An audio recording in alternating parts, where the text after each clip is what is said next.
होय हो. आले होय. हो, वडाची पूजा केली, आता तुमच्या पाया पडते. ठेवा ते सामान खाली.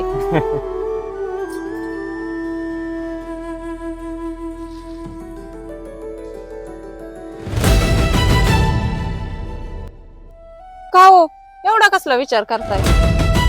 काय नाही ग, तू वडाला पुजायला गेलते, हा, तिथं गावातल्या बायका आल्या असत्या, त्यांनी नवीन साडी नव दागिनं घालून देवाच्या पूजेला आल्या असत्या.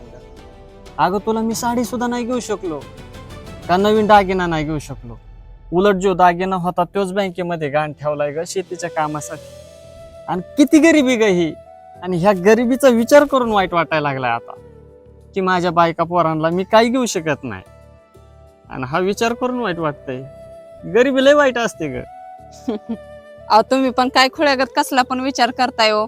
मी कधी तुमच्याकडे सोनं नाणं मागितलंय का? आपल्या शेतामध्ये बहरलेलं पीक आणि तुमच्या चेहऱ्यावरचा आनंद हीच तर माझ्यासाठी सगळ्यात मोठी श्रीमंती.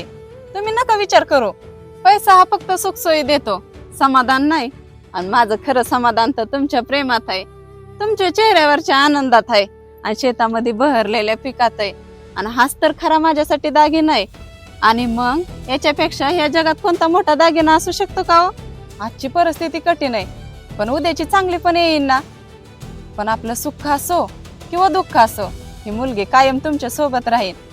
आणि आपण कोणत्या पण कठीण प्रसंगाला दोघ जण मिळून सामोरे जाऊ. नका काळजी करू, मी कायम तुमच्या सोबत आहे. तू आहेस ग माझ्यासोबत, म्हणून तर हे आयुष्य जगताना मला आनंद वाटतोय. तुझ्यासारखी जर समजूतदार बायको सोबत असली तर माणूस कसल्या पण संकटाला सामोरा जाईल ग. खरंच अगं तू आज एवढं बोललीस ना, तर माझ्या मनावरचं सगळं ओझच हलकं झालं बघ. मला लय ग भारी वाटले आज. होय ना. बरं चला जेवण करूया. पुरणपोळीचा स्वयंपाक केलाय, नाहीतरी तुम्ही तसंच शेतात कामावरती निघाला होता. जेवण करूया आणि मग आपण दोघ जण शेतात जाऊया. चला. चालते चालते.